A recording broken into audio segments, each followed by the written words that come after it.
This is HBR News number 388. Following up on Jeff Younger, man becomes woman to fight for custody, where we reflect on the stories of the week and give it the Badger treatment.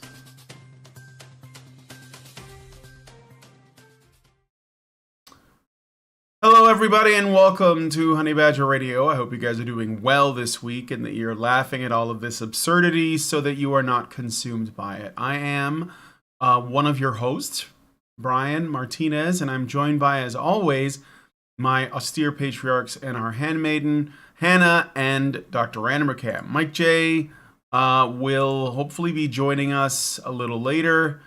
Because he never told me that he wouldn't, so we'll see him eventually. I'm going to leave his character up for now.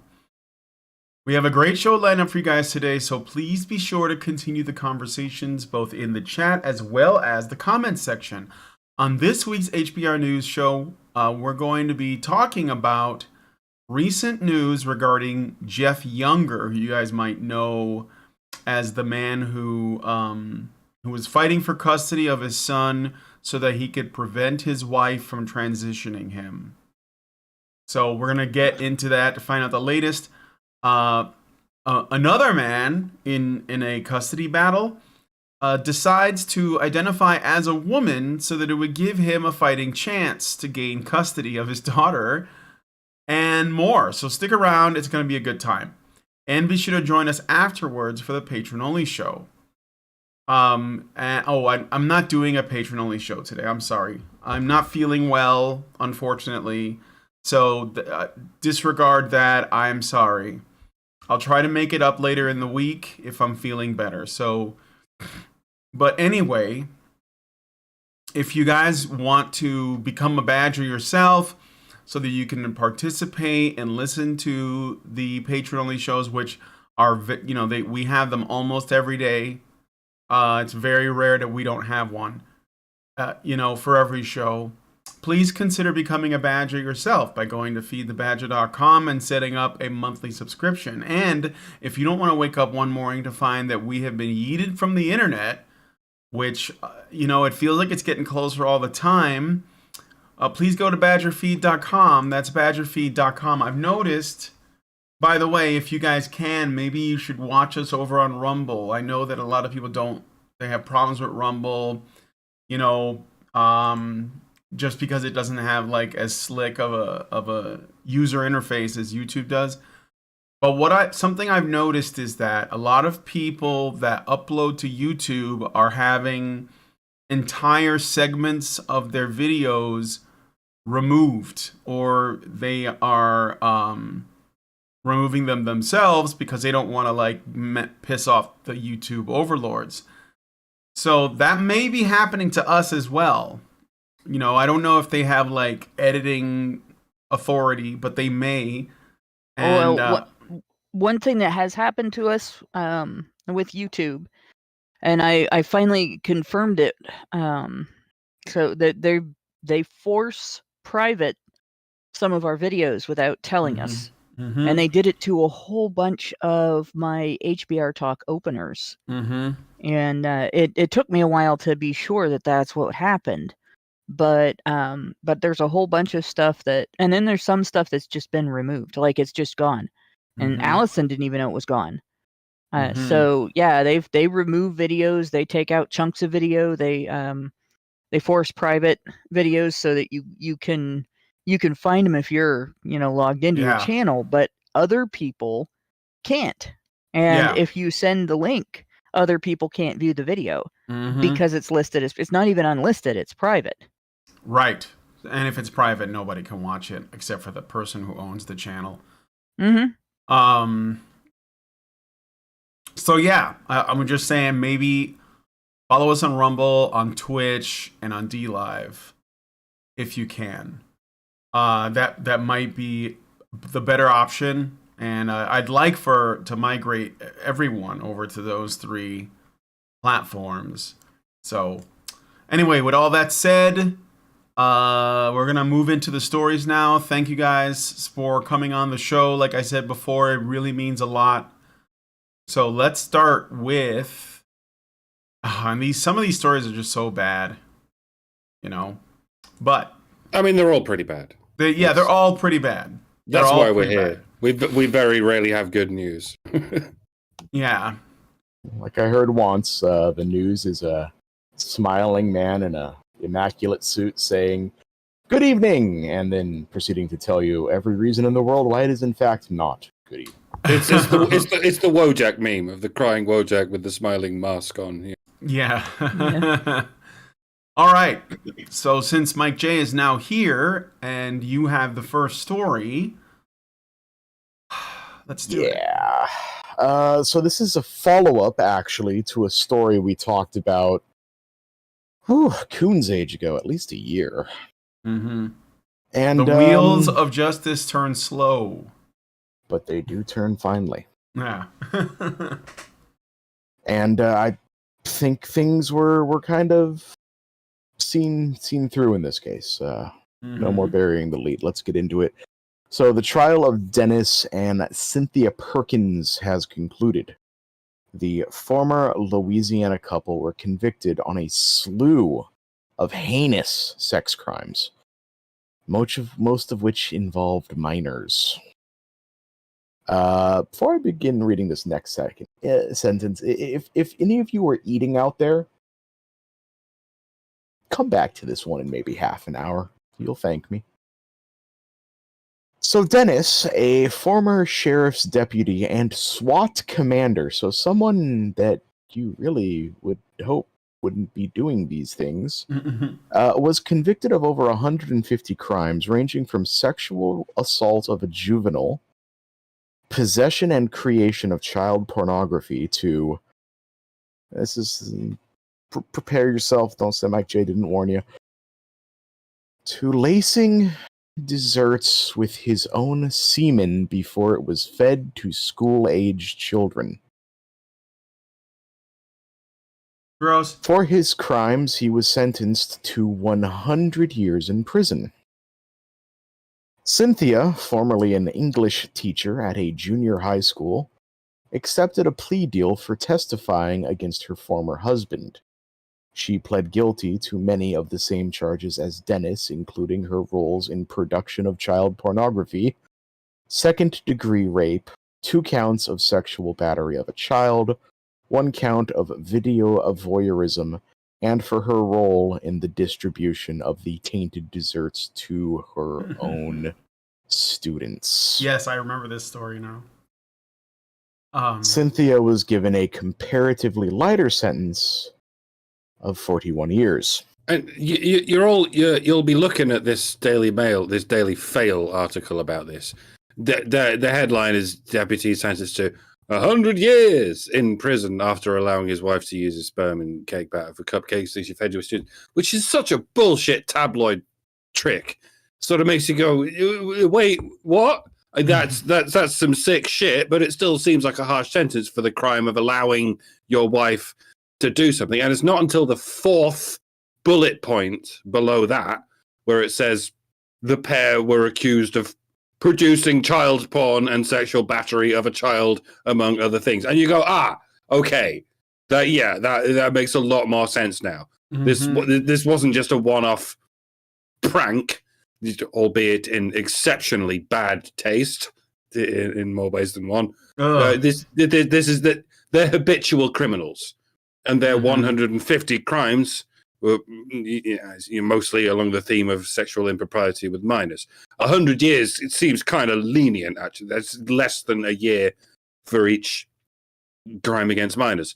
Less than half a year per crime in the wife's case. She only got 41 years, which with good behavior means she might actually be released in her lifetime. And she achieved such lenience by testifying against the husband and claiming he manipulated her into doing everything. Yeah, classic stuff, right? She probably shouldn't be released, like, ever. Surely recidivism is guaranteed in her case. If you can commit 150 crimes against children, and at no point in those 150 crimes do you think, maybe I should stop now, then there's something wrong with you that cannot be rehabilitated. It's It's the kind of case where maybe the wood chipper really is the best idea. Two wood chippers. Yeah, testify against your husband all you want. That's just going to get you a wood chipper that runs at a slightly slower RPM than the one we lower him into. And then that's only going to hurt even more. So, yeah, fill your boots, mate. And yeah, fuck you, Daily Mail. These people are serial nonces. Career nonces. And you're headlining it with the bit about sperm cupcakes like this is some hilarious joke. I mean, it's... Actually, no, it's not all that funny, really. They're nonces. And you're making it sound like they're just goofy little pranksters. For God's sake, don't encourage Netflix to make a dramatic series about these people. I'm sorry. I'm sorry. I'm even helping to plant that seed by saying that. But yeah, good thing nobody listens to us. Anyway, fucking yuck.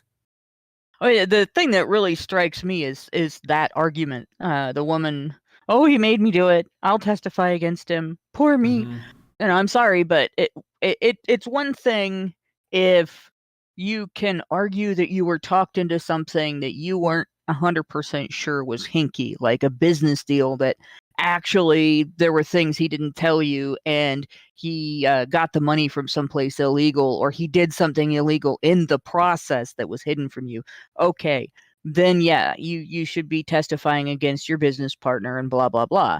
But I think that she knew everything she was doing was a sex crime against children and was sexual misconduct against children, even if it wasn't something that she thought maybe there was a law written to deal with the specific situation. She knew that. So nobody tricked her. She was aware that she was abusing children. And there are no arguments in the world to blame somebody else for that, because it was actions that she took in an environment where she didn't have to. Right? She wasn't trapped in this marriage. She wasn't in a situation where there was no way out of the home for her. She clearly had a job that she went into without him. So she can't even argue that she was abused into doing this. If she was a teacher, he's not allowed to just hang around the classroom and hang around the school and watch for her to come and go and that kind of thing. She could have told somebody if she was abused. So she can't even argue that. So this has to be just because I am female, I'm less responsible for what I did than the partner I did it with is, because he's male and therefore his influence is responsible for my behavior and I'm not. Like, that's the only argument she can have for this. Yeah. And it cut her sentence in more than half. She's at 40%, 41% of the sentence that he received for the same crimes for no reason other than A, she's a woman, and B, she turned on her partner as soon as it was advantageous. Right. Remember those two things. That's the accountability gap right there. Yep. It's really interesting to look at her comments in court. I'm going to guess that this was like, I guess, the end of the trial, and she made this statement, and oh no, I gotta read it verbatim. It's okay. Let's hear it. So Perkins, who was first arrested in 2019, told reporters as I think it means should mean she, as she left the courtroom in Livingston Parish, "I just want to make this statement that Jesus Christ has forgiven me. No! And I'm grateful for that. And I hope and pray that everyone that this has affected will also find forgiveness and healing through Jesus Christ." Okay. All right. And I guess as I don't know if this was in tandem with that or towards the end, that she also said, "I would also like to apologize to my 3 children. I haven't spoken to them in 3 years, but I love them and I miss them and I'm sorry." Jesus. Which was very interesting because one of her children born during her first marriage, described her as horrible and manipulative and said, "My life is so much better off without you." Mm-hmm. Well, that's I bet it has. Yeah, I mean, when someone is repentant enough to to get saved and be forgiven and all that, they don't use it to bash people over the head with I'm exempt now from your anger because God forgave me, right? Right. It's the other way around. You Yeah. realize, you go back and you look at the ways that you've done harm to other people, and you realize just how badly you flubbed at that commandment to love your neighbor as you love yourself, and you're like, oh fuck, I got a lot of shit to make up for. And you don't go around telling everybody, well, God forgave me, you have to as well.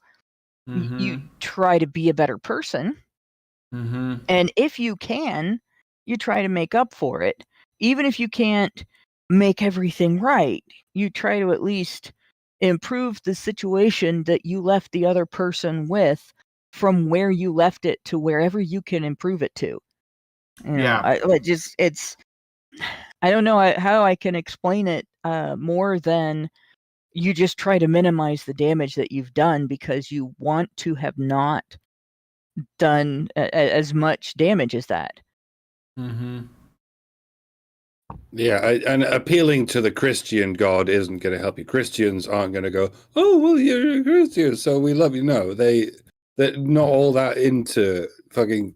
I don't think there's anything in the Bible about feeding your husband's semen to kids, but right. They're not going to be into it.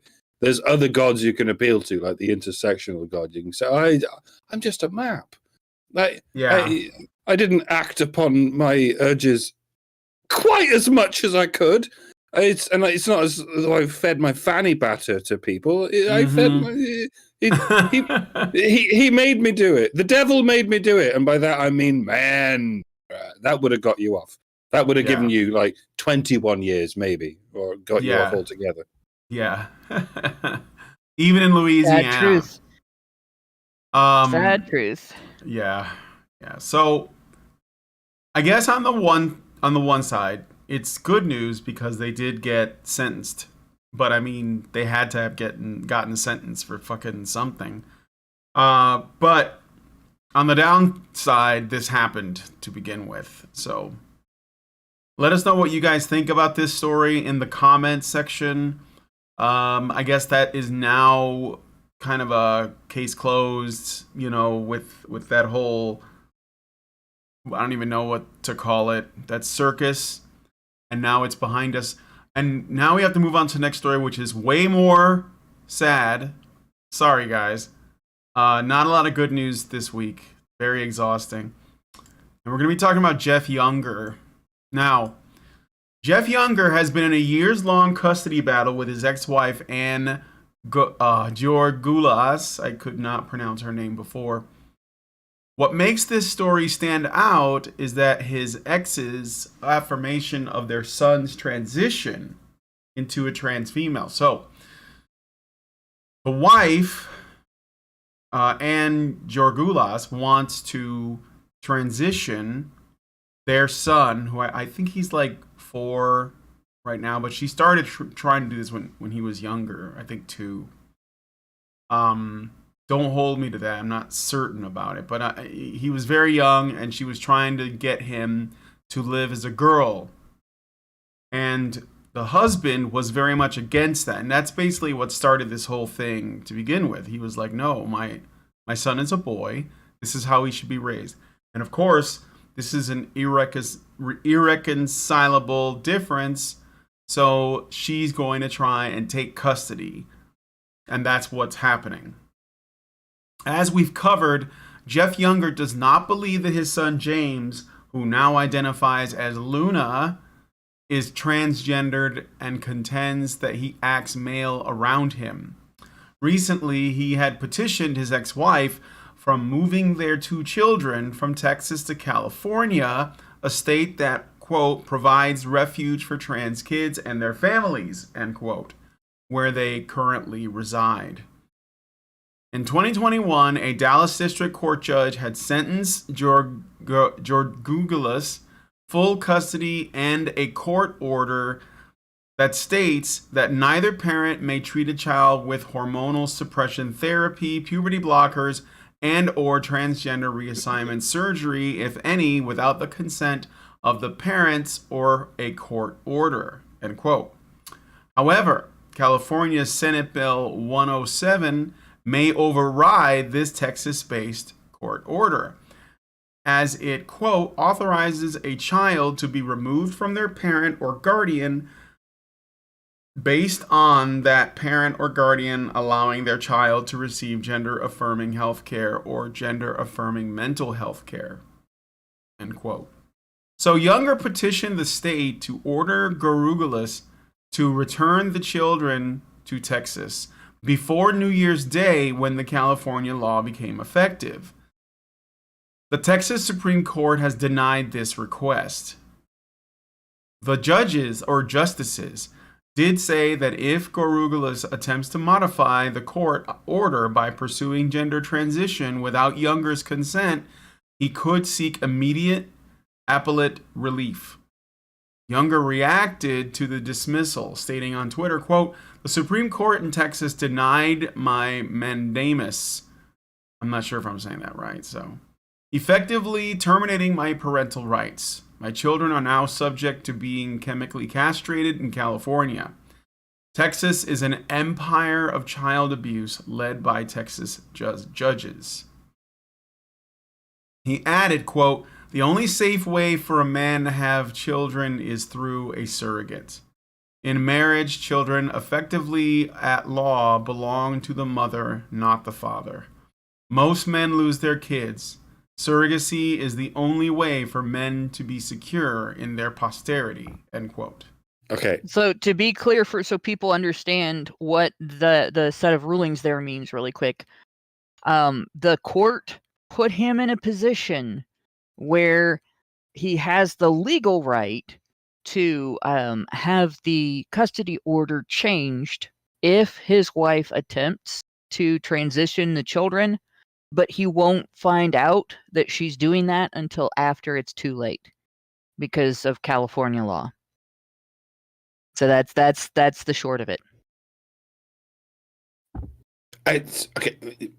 Most decisions that parents make about their children are complicated and controversial because their effects are ongoing, and it's not easy to track their progress in a growing body and a growing mind. What you feed them, which school you send them to, what you read to them, what TV shows you let them watch, how much TV you let them watch, if you even let them watch any, and so on. For the most part, the jury's out on what works and what doesn't, depending on what you're trying to achieve. As long as you're not, and this is crucial, as long as you're not doing permanent damage. Nobody is arguing that you should be allowed to drop a baby on its head. I mean, they do have fairly soft skeletons, and you'd be surprised what they can endure. Dropping a baby on its head might not produce permanent damage, but it's certainly not going to help. Yeah. So you certainly shouldn't do it. What I mean by permanent damage is damage that is irreversible. If there is any decision a parent can make that should be considered uncontroversially inadvisable, it's that which is irreversible. And that's no small amount of things when it comes to children. Any damage that isn't reversed by the age of 12 can likely never be reversed. I'm reminded of the little Albert experiment, where scientists introduced a baby to several small furry animals while striking a steel beam with a hammer behind his head, making a loud noise that startled the child, thereby conditioning him to forever be mortally afraid of small furry animals. Little Albert was never deconditioned, and nobody knows what happened to him after the experiments were concluded. A sad story, to say the least. That's how fragile children are, how susceptible they are to having their lives fucked up forever. The moral of the story is the less reversible a process is, the more you should categorically refrain from doing it to a child.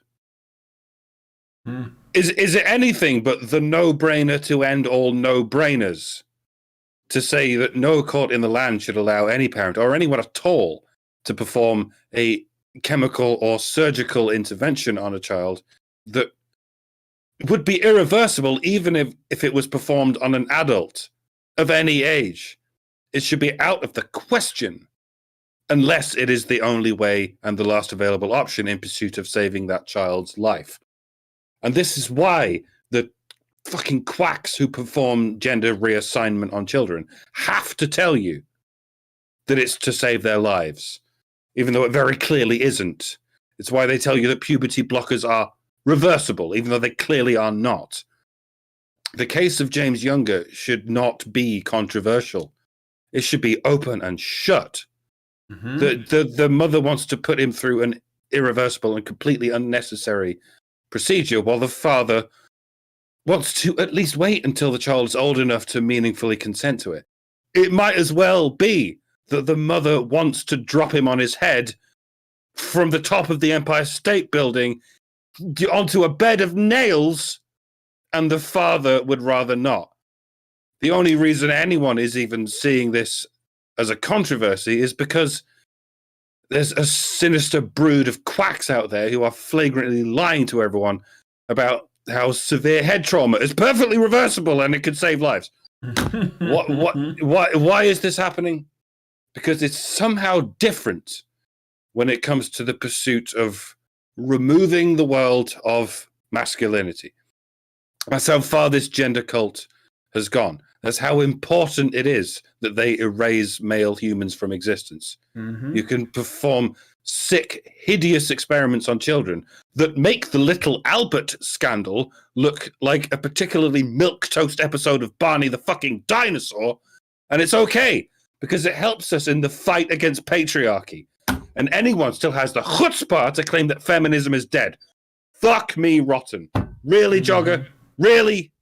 Well, I have to point out that the trans phenomenon, I don't know how to describe it. I saw somebody use a term on Twitter that trans maximizing phenomenon. Transmaxing. Yeah, transmaxing. That's happening to both sexes. That's not is. something that's just happening to boys. And I saw an interesting description, and I think Eve, that is the person that I saw or on Twitter, friend of mine on Twitter, that pointed out transmaxing. I think she's right about the pharmaceutical end of this. Because you think about it,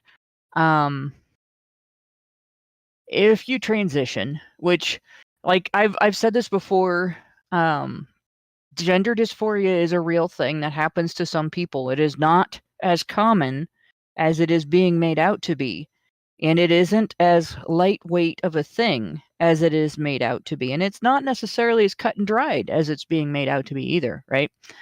So I like Karen's approach of, try everything else you possibly can before you try transitioning the individual to the opposite sex, including, if you're going to be using hormone therapy, try hormone therapy for someone of the sex the individual was born, but has a hormone imbalance, right? Who's low on their gender hormones, before you go trying to transition them. And the reason is because it's not just an irreversible change. It's a dramatic change. It's not just a change to the structure of genitalia. It's, in some cases, a removal and replacement. Right? We're talking something that you can't just you can't just grow things, and you can't just create holes where there were no holes. So there are a whole set of procedures that are lifelong things that have to be done, including medications that have to be taken for life and checkups that have to be done for life. This person is now dependent on the medical profession to maintain their change. They will never be able to just be the gender that they are. And that's something that costs money, and insurance companies pay for it. So it's very profitable. And what she had said, and I may be juxtaposing something another person said with you, so don't blame her if you disagree. But what she said is this is largely funded by parts of big pharma that are just trying to make money. Feminists are promoting it because it gives them power in custody court. Women Mhm. can now say their children are transitioning and get The- custody away from a father who is more likely to not do that to his children, not Right. lie about what's going on with his children in order to try to maintain custody of them. And Mhm. that's one of the things that's happening. Another thing that's happening is if you can fuck with someone's head and imposing a mental health condition like dysphoria on an individual definitely fucks with their head. Mhm. You have control over them. And so gaslighting children into experiencing sort of side gender dysphoria, not full on developed gender dysphoria, but the symptoms of it, some of the symptoms of it, because you've talked them into it. Yeah.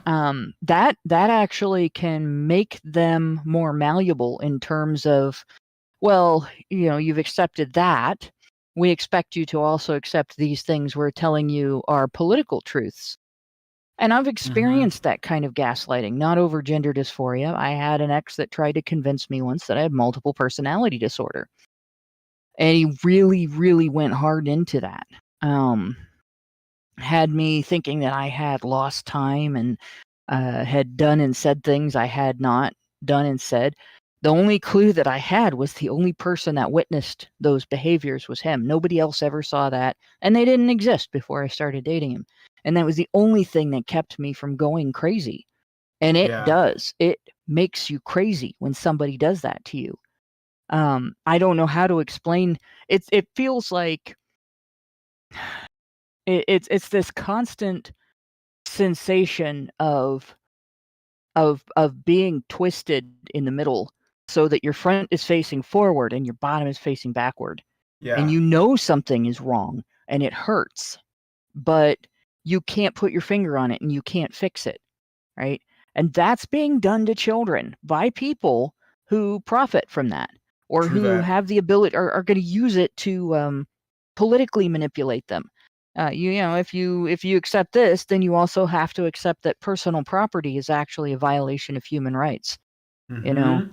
And you also have to accept the idea that nobody really should get paid any more or any less for any work that they do than anybody else does, because all work is equally valuable. And go on with idea after idea that is from the progressive political agenda, and you have programmed a generation to believe these things. So feminists will support it, progressives will support it, and of course you have the people that are making money off of it. They're Mhm. promoting it. Mhm. You have the And education system promoting it because Mhm. they want children to be malleable. They did the same thing with Ritalin. They did the same thing with diagnosing kids with depression and bipolar disorder and giving them Prozac and stuff like that, um, and so on. So there's a multifaceted problem here. But the big issue is anytime that a man, a father, tries to step up and do something about it, he's going to get shot down by the court system Mhm. because he's a man. Mhm. So children are in part vulnerable to this because not enough women will step up and fight it. Remember Mhm. what I said about in past shows about when one culture makes war on another culture and comes in and dominates that other culture, they get rid of the men, but the women just join the new culture. The women and the girls just chameleon themselves in as much as Yeah. they can, and it's unusual for them to just get killed because their reproductivity, right, their Mhm. capability of growing the population of that culture is valued. So unless they are so different from the new culture that they can't be assimilated into it, um, they'll survive, and that's how they'll survive, and that's what's going on with this. Mothers are wholeheartedly accepting it Yeah. and buying into it, using it to their advantage, using it against fathers, and allowing it to harm their children, or worse, convincing themselves that they're doing the right thing because it is part of a rule set that's been handed to them, and they don't Yeah. question it. Yeah. Yep. And that's how this is a gendered issue. All right. So I guess let us know what you guys think about this story in the comments. I do want to look at the super chows really quick, and I see that there's one very long, and it was originally aimed at or for Hannah to read, and then Hannah put done underneath it. So I don't know if you read this. Yeah, I read it. I Okay. did. All right. So, all right. I just wanted to make sure. So then, I did say in that show that I was going to answer it personally, and then I discovered that it doesn't link back to the guy's Discord. So, yeah, you're right. yeah, somebody's gonna have to send me a friend request on Discord, and then I'm gonna have to figure out again he's a guy how who's to in the how to Discord. accept my friend requests. I can send it to you. I can send you the guy's account. He's Okay, active here. that'll be good. That'll be good. Okay. So anyway, Super Chow. Meredith G gives us $5 and says HBR News 388. That's today. Honey for the Badgers. Thank you, Meredith. The Texas family courts are notoriously corrupt. Even when there is evidence of abuse by the mother or someone around the mother, given the stories I've heard of other cases. That's basically what she says. And it makes sense. I mean, when you see that happening in a particular area, don't assume that it's the judges or a political party. Look to the laws that court has to base its decisions on, because you have, just like with VAWA, I was 100% certain when I first started getting involved in friends' cases, or at least being aware of friends' cases around me, that were where there was obvious corruption in the court. I was 100% certain that all of the judges in Northwest Ohio were morons. Like, I thought those people were just, like, you had to fail an IQ test in order to become a judge. Like, if you didn't qualify to join the Marines, you could be a judge in Northwest Ohio. Right? I was convinced. And then I came to Southwest Ohio and saw another case. And then I started hearing about people from out of state with similar cases. And I'm like, what the fuck? Until I actually went back and realized, oh my God, VAWA passed in 94. Like, I stopped paying attention to it years ago. And I realized that law not only passed in 94, but it still was law, and it had gotten worse. And I would have thought it was the judges, but it's not. And so there may be some legislation in Texas that orders the courts to behave that way. And it orders training for the courts to think that way as well. Well, that might be worth looking into then. All right. Well, anyway, thank you, Meredith, for the super chow. Let us now move on to the next story. Let us know what you guys think about this one in the comments. We got 2 to go. So here we go. All right. This is... Oh, Mike J., I think this is you. If you would like me to, Brian. Yeah, sure. So, continuing the theme of feel good stories. Yeah. Gonna give a crack at this name here. It's very Hispanic. Okay. Elisiana Valdez. Yeah, Elisiana Valdez. Elisiana, okay. Yeah.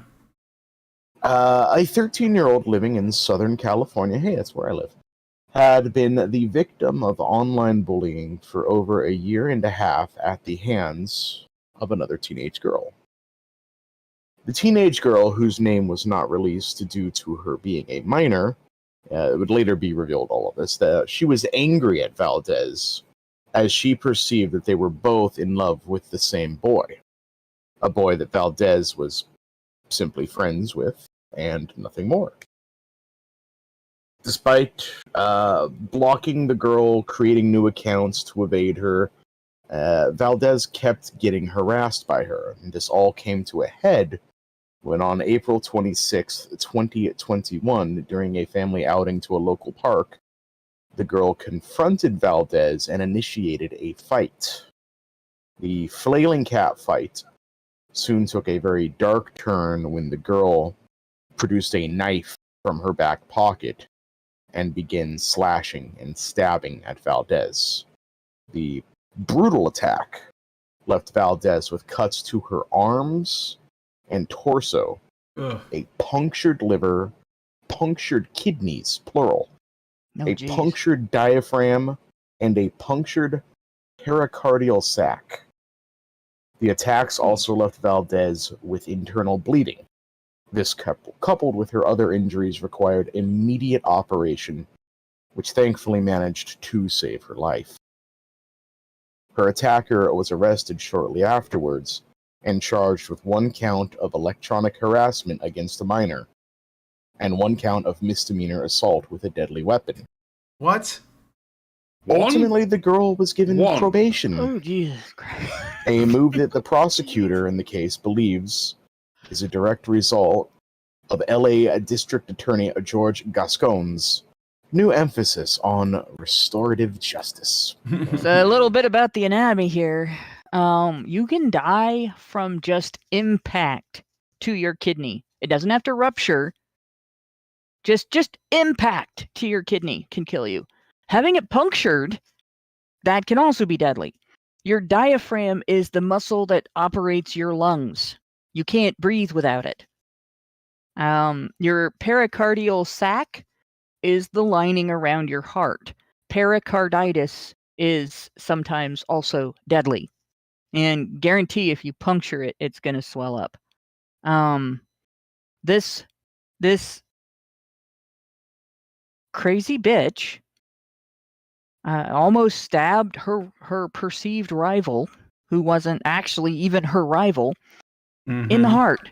Like, in the heart. She almost stabbed her in the heart. She would have if she could have. How hard it is to stab someone there. Your body has a shield there. Your sternum is in front of it. You have ribs there. You have to actually get the knife in between the ribs to stab someone there. So this isn't an accident. She didn't accidentally almost kill her. She almost killed her. Your liver, puncturing your liver. There's a shitload of blood vessels in your liver. Not to mention the digestive juices that get released by it, which can do their own kind of damage to your insides. Like, I can't imagine the amount of pain. But this was not an accident, right? This chick almost murdered another girl, not once, right? But liver, kidneys, both. So that's 3. Kidneys, diaphragm, heart. 5 times. This is another good opportunity to advocate for gun rights, folks. Not that it would have have any likelihood change the outcome of the situation had the perpetrator in question had access to a gun. By all accounts, this sounds like it was the actions of an absolute sadist. When you want to harm someone as viciously as possible, not just for the sake of the pain inflicted, but for the sake of you getting off on inflicting it, a knife is the weapon for you. If all you want to do is intimidate someone to put the fear of death into them, all you need to do is point a gun at them, and while they're in that state of terror, you can prime their brain with the instructions you want them to remember. That's just one of the good things about guns. They can actually mitigate violence. I mean, a knife in theory can do the same thing, but like I said, it's a different kettle of fish in the hands of someone who doesn't just want to inflict fear. They want to inflict pain and sadism. That, by the way, is why almost all serial killers, even in the modern age when guns are everywhere, use knives as their weapon of choice, not guns. It's not just because knives are silent. I mean, they're not. When you consider the screaming you tend to get from someone being stabbed, it's that psychopaths enjoy plunging a knife into someone far more than they enjoy just pulling a trigger and letting the ballistics do all the violence. When a psycho like the unnamed girl in question is determined to inflict pain, they will do it with any weapon they have to hand. They'll simply sharpen a spoon with another spoon if they have to. But if Valdez had access to a gun, she could have just stepped back and gone, "Go ahead, punk, make my day." And then a tragic event could have been prevented. Unfortunately, Well, 13-year-olds can't have own guns. Well, no, But if her maybe, dad or her mom had. But the thing yeah, that's is, what I mean. if she had defended herself against this girl, she would have been treated as an equal combatant.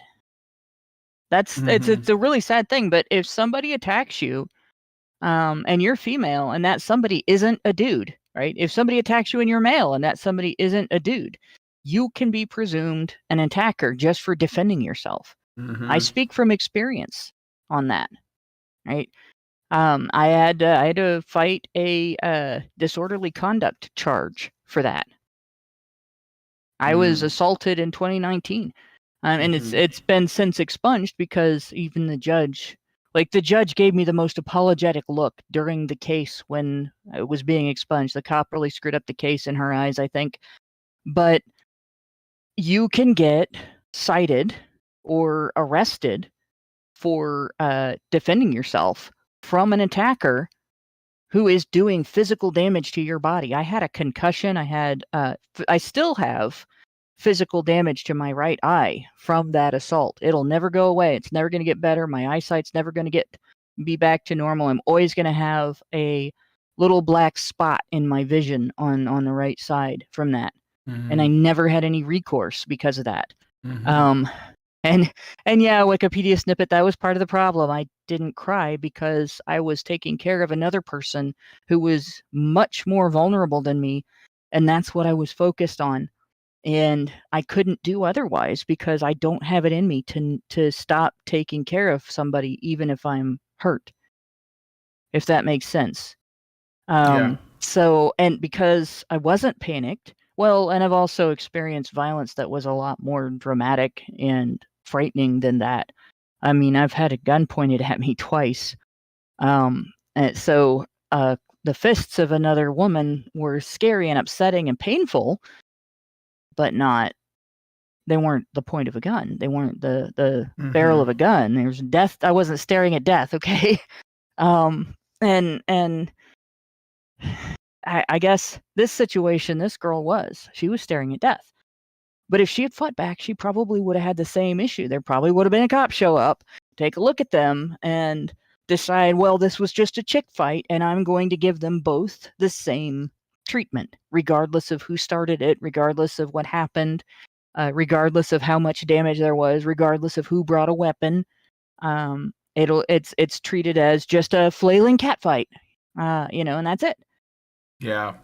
And until we start recognizing as a society that women's actions matter, even when they do bad things, this kind of thing is going to continue to happen.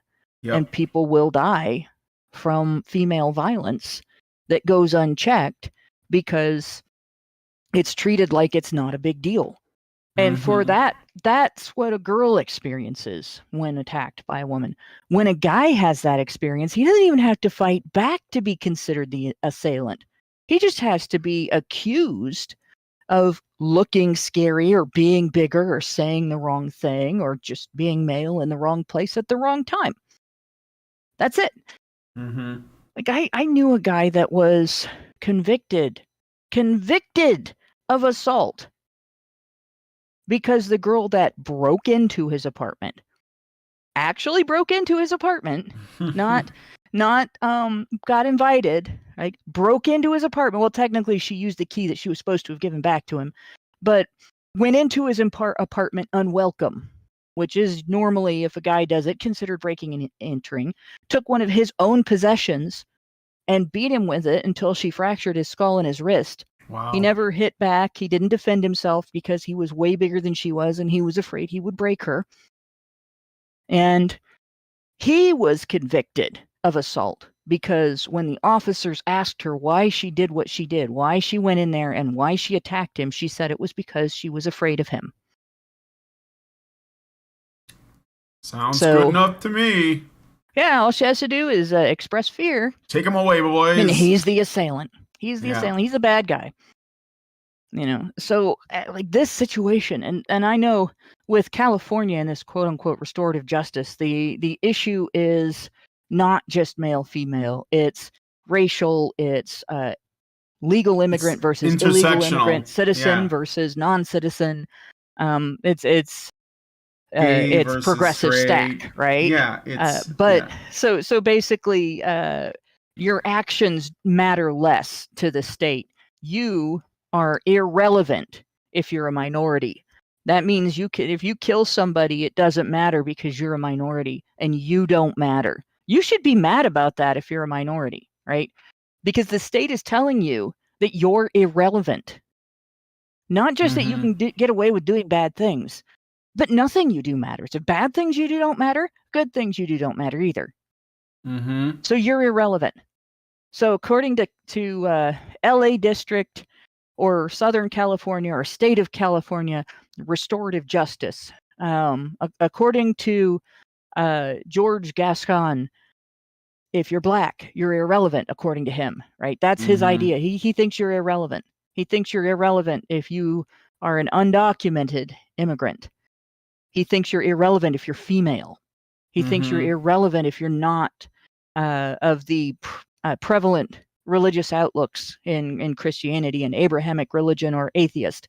If you're some other religion, like if you're Satanist or pagan or anything else, you're irrelevant.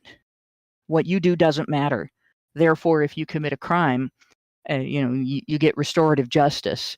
And of course, if you accomplish something, that doesn't count either. Right. You should hate that. You should be. I would be, if I was in California and I realized that about my gender, that the state was considering me irrelevant because I'm a woman, that would make me livid. Yep. So I don't know if DAs in California are elected, but if they are, y'all should vote that one out. And if they're not, y'all should vote out whoever appointed him, because that's pretty shitty. And obviously, it puts a lot of people in danger. All right. Incidentally, these stabbing events happen all the time in British cities. Probably because there are no guns, so we're all just sitting ducks to the whims of such sadists. It happens so often that it's not even news. Yeah. Needless to say, God bless America. I do wish I could come there again one of these days. One day, I think. I'm going to say Hopefully. sooner rather than later. Yes. All right. Well, anyway, let us know what you guys think about this one in the comments. And we're going to move on to the next story here. I don't think there's any super chows. Let me just look at the Rumble. If we had a positive story, this next one would be the one. Yeah, if we had a positive story, this would be the positive one. So, well, at least to me, I think it's hilarious. In a way, I mean, it's sad that this is what's become necessary, but I kind of like this story. So it's surreal, I guess. Yes, it's definitely surreal. It's definitely so that's a way surreal. to put it. Yeah. Okay. So here we go. A father in Ecuador has legally changed his gender in the hopes of gaining custody of his children. Rene Salinas Ramos, 47, pictured here, now listed as female on official documents, told the news outlet that, quote, being a father in this country, Ecuador, is punished and I'm only seen as a provider. He continued, what I have been looking for is to give the love and protection that a mother can give to her children. The desperate dad has 2 young daughters. Ramos alleged that his daughters currently live in an abusive environment with their mother and claimed that he hasn't seen his children in more than 5 months. And he continues, the laws say that the one who has the right is the woman. As of this moment, I am female. Now I'm also a mom, and that's how I consider myself, Ramos told media assembled outside the city of Cuenca Civil Registry Office on December 30th. I am very sure of my sexuality. What I've noticed that he's saying, I am very sure of my sexuality, not his gender. What I've sought is that I want to be a mother so that I can also give the love and protection of a mother. His move has angered LGBTQ activists who claim his private ordeal Of course. is not in the spirit of the law. It is unclear if it will help him in court. It's not in the spirit, but it is in the letter. It makes you wonder what way things are going to swing as a result of this story. Go ahead. At what point have we gone too far in the pursuit of turning men into women? I mean, there are countless male criminals, violent male criminals, who spontaneously decide they're women in order to get into female prisons and proceed to go about raping female inmates. And no one seems to care. Like I said in the second story, protecting children is far less important than eradicating male identity. Well, turns out protecting women is far less important than eradicating male identity. But this might be the straw that breaks the camel's back. This guy isn't hurting women. He isn't hurting children, but he's raising children. And we have a sneaking suspicion that he might be acting as a male guardian and a male role model to these children, despite his apparent transition. And we can't have that. He might be claiming he's a woman for the sake of some kind of legal or social advantage. Heavens to Murgatroyd, anyone would do such a thing. But what if behind closed doors he's still living as a male? I mean, for God's sake, we can't let that happen in the presence of children. Just this rough housing and letting children play on the monkey bars without constant doting supervision. They might learn such acceptable habits as boundaries and self-improvement and recognizing males as a thing that exists in the world. What kind of horror show is this? And this will probably be where the law takes a turn. From here on in, it will be up to the judge to decide if this man really is transitioning into a woman, or if he's only doing so for reasons not approved by the court. You want to rape women in a cage? Fine, we can't argue with that. But you want to raise your own children? You dirty motherfucker! How dare you take advantage of our compassion and our tolerance and our diversity? Go directly to jail. Do not pass go. Do not collect $200, and don't drop the soap, you slippery little fish. And by fish I mean fish. That's prison slang. This all sounded like a joke, folks, but it wasn't. It's what's going to happen because honk. I don't know if transmaxing has reached Ecuador, but if it has, I don't know what you mean. This is a lovely. If it has, mother of two. And if the trans community down there has supported it, or if the LGBTQ community down there has supported transmaxing, but they're not supporting this case, then you can be 100% sure that everything that they have said is a lie. Absolutely. Everything they've said in support is a lie. If they don't support this case, and they have supported, say, transitioning children in school, recruiting and training children to be trans, as opposed to, basically conversion therapy, right? In reverse, but it's still conversion therapy. If they've supported that, but they don't support this man becoming a woman, this beautiful transition to motherhood, which is a gift that everybody should get to experience because it is wonderful. Then they were liars all along. We shouldn't believe anything they say about any rights for anybody. And, I'm not saying this as an outsider to the LGBTQ population. I may not be part of the community, been excommunicated for a long time. They don't really give a fuck about bisexuals anyway, right? Like Mm-hmm. nobody promotes bi invisibility more than people who are part of that community but not bi. Mm-hmm. Like straight people don't do that. That's mostly lesbians. But in any case, yeah, this is not. Yeah. This is not a valid objection. And you know, like it does suck that this is the lengths a father has to go to protect his children's right to a relationship with their father, with their family. Mm-hmm. I mean, hopefully But this pays off for him. yeah, I'm sorry, for this lady. And we'll have to follow up, but like hopefully this will play out.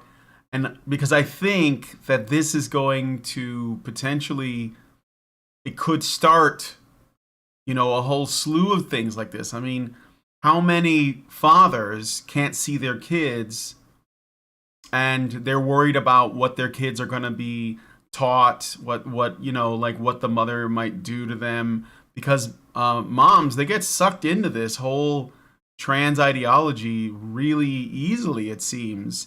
And one of the first things they want to do is transition their kids, or at least like open them up to queer, thought, right?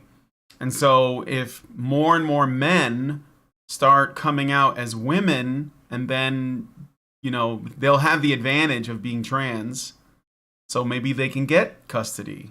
yeah. It's There's pretty something I great. really have to say about the women trying to force LGBTQ status onto their kids thing, right? Because this really is a gross and disgusting situation. Mm-hmm. Like the custody issues themselves are gross and disgusting.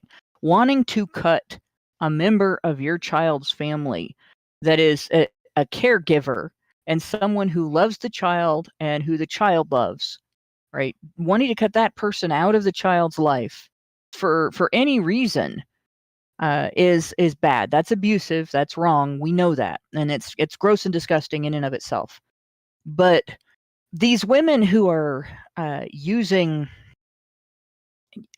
I don't know how else to put it, using their kids as purse puppies, Yeah. because this is a fashion statement. Look at my cute little bisexual girl, that's actually a trans girl. Or look at my cute little. I dyed my kid's hair green. Isn't that adorable? No, he Yeah. doesn't look like a chia pet. Stop laughing.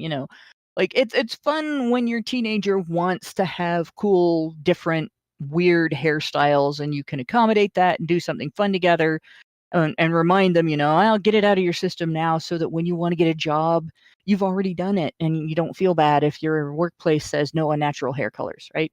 Right. It's another thing entirely to impose a mental health condition, a serious mental health condition on your child, or gaslight your child about his or her sexuality, which isn't even developed yet at that age, Mm-hmm. right? They're kids. Kids do not have a developed sexuality. It's not even time for that yet. They have other things to develop first, like object permanence. I know that happens in infancy, but you get the point. Like there are Yeah. many concepts that your child has to understand before they can even really start developing a sexuality. And to gaslight them in the midst of that, so that they can be your little purse puppy to show off to the other ladies in your social club, as to how well you fit into the progressive ideal for political correctness, is not just abuse, not just a profound level of abuse, but such a self-centered, shitty, bitchy, lying sack of shit kind of thing to do. Like, you are actually lower, not just than pond scum, but the creatures that feed on the waste that's put off by pond scum. Like, there is nothing that you can say to redeem that. You're literally engaging in child abuse to show off for other people who are engaging in child abuse, who are never going to matter in the grand scheme of things, right? The chick at the hairdressers whose child is not as gay as your child, or as trans as your child, or as weird as your child, that goes back and is upset for a day because, hey, her child came in with a different hair color and yours came in with a different sex, Mm-hmm. right? That you're never going to get anything out of that. So it's completely worthless. You are abusing your children for nothing. Yep. It's dumber than abusing your children for YouTube views or internet points on Reddit. It's less than that. It's nothing. Which, Yeah. in my opinion, makes the people doing this to their children the only people in the world that I've ever in my entire life considered genuinely worthless. Mm-hmm. I don't think I've even said that about pedophiles. I think this is actually... I think more people will commit suicide over experiencing this than will commit suicide over having been molested. It's going to be really interesting to see what happens when these kids do reach their late teens, early 20s. Well, and I look at finally it from this realize what happened. perspective, right? I'm when I was in my teens and 20s, you know, and I looked back at the stuff that had happened to me when I was growing up. My body was not so dramatically changed that I couldn't live in it. I was upset about physical scars, right? And I went through a period of very bad insecurity with sex partners because of physical scars that were visible, but it wasn't the wrong genitalia for my sex, and it wasn't damage to my body that made me unable to have a child. Mm-hmm. So there's a lot of things that I've recovered from because very little physically was taken away from me. Everything that was taken away from me was psychological. And you can get that part. You can get that back.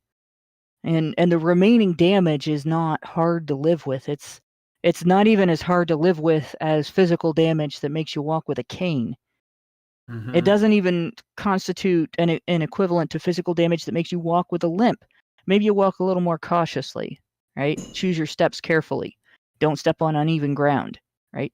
But this, the recovery that they're going to have to deal with, there's some levels of inability to recover that are, for some people, are going to be unlivable. There are things you can't get back after a sex change. There are things you can't get back after puberty blockers. You give a boy puberty blockers, he will never reach his full potential height. He will always be shorter than he was going to be. You give a boy puberty blockers, there are things that will not grow to the size they were going to grow to. Same thing with girls. You give a girl puberty blockers, there are things that are not going to grow to the right size for that girl. Yep. And she will always have hair where she shouldn't have hair. And unfortunately for some, they'll lose hair and it'll never come back. Mm-hmm. And in places where they should have hair, like the top of their head. Like, these are damages you do to your child that you can never get back. Mm-hmm. If they detransition, they can never fully detransition. And I've been watching detransitioners on Twitter talk about this and how much pain they've suffered because of this. And this is just the first wave of detransitioners that are going to go through this. Yeah. Like, there are going to be a mass of suicidal young people in the next 5 to 10 years, such that the psychiatric community, even if they straighten their shit out and get rid of the political correctness and actually deal with the reality of this situation, they're still going to be ill-equipped to handle the numbers. Mm-hmm. Like, this is a tragedy of epic proportions for that generation. And it was inflicted on them by their parents. Yep. Who are all going to die from myocarditis and pericarditis anyway. Well, Chauffeurs.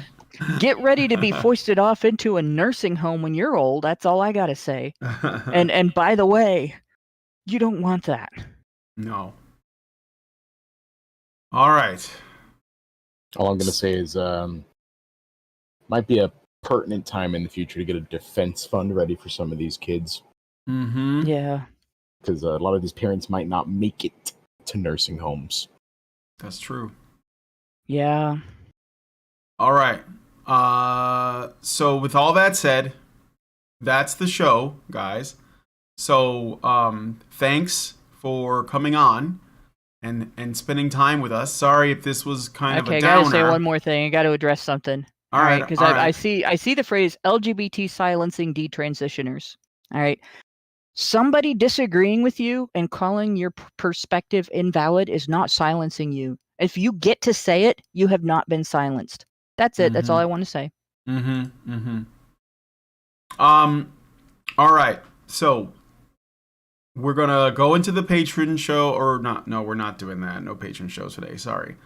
We're gonna end the show here. I want to thank everyone for coming on, and I want to thank you guys most of all for joining us and watching. If you guys like this video, please smash that like button. Subscribe if you're not already subscribed. Hit the bell for notifications so you know when our streams go live.